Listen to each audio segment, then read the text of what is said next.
Magandang umaga sa inyo mga ka-sideline. Panibagong araw, panibagong sideline. Ako nga pala si Jason, hindi man maaga pero masipag. Yan.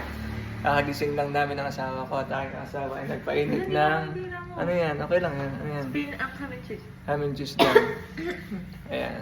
Ngayon ay... Wala sa video. Kasi... Init! Hindi mainit. Tinestay ko na ang laptop para bago dalhin ay okay naman. And then, dalhin na natin to kay ate.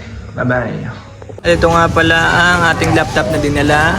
Yan, may free nga pala siyang fan. Yan, napakaganda ng fan na yan. And then, ito nga pala yung specs ng laptop.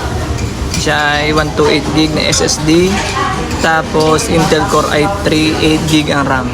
Yan, napakaganda, napakabilis. And then, explain ko na rin kay ate kung paano maiwasang masira ang laptop. Tapos yan, gumagana na rin yung Microsoft Word. Meron din Excel, PowerPoint. Yan ay updated na.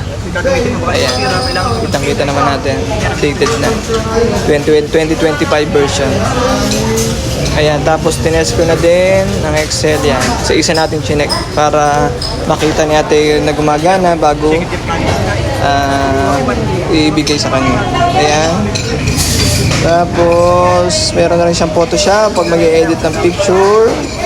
Ayan, all-in-one na yan. Sinasamahan na natin yan para mas magamit ng user yung laptop. Ayan. Ayan. Pagkatapos, try natin. Meron din siya antivirus. Ayan. Tapos yung kanyang AnyDesk, in-instruct na lang natin na in case na may problem, pipicturean niya. Tapos, send lang sa akin para na-assist ko sila. Ayan.